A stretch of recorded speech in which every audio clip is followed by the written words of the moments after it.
我做抖音已经有一段日子了，一直和大家说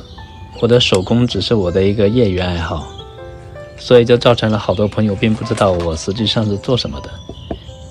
今天这个视频依然是做手工，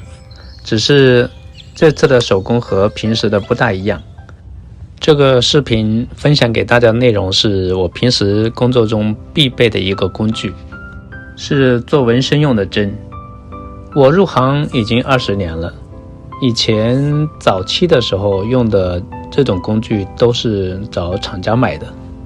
后来随着自己的手法以及画面的要求有了更多的理解以后，就决定开始对针产生研究。经过很长时间的摸索和试验，终于我在19年的时候很荣幸拿到了这个项目的专利。也有很多同行的朋友以及客人就说，其实现在的针做的都很专业，你为什么要自己去做呢？这个也许也只有自己能明白了。老祖宗不是说了吗？工欲善其事，必先利其器。这里的利，我认为可能更多的是了解或者掌握。整个针的制作过程有几个方面很重要，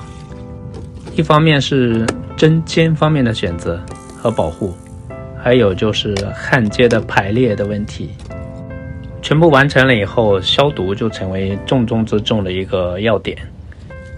做完整个清洗和消毒，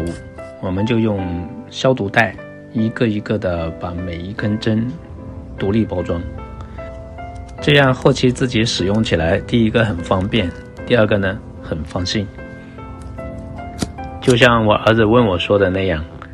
他说，爸爸，每一次在你工作的时候打开你自己亲手做的针，会不会有一点点仪式感？这些年下来，有很多朋友带着他们的故事来找我设计一个又一个的作品，我很想花一些时间好好的把这些整理成一本书，甚至书名我都想好了，就叫不留月。希望自己可以尽快的完成这本书，把这些一个又一个画面背后的故事讲给大家听。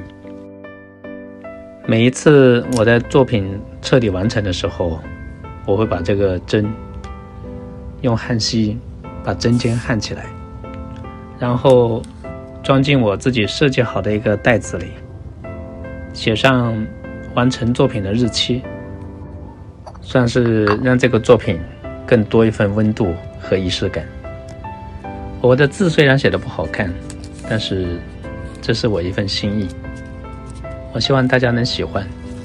惜物就是惜福。我们这期呢就分享到这，下期再见，谢谢大家。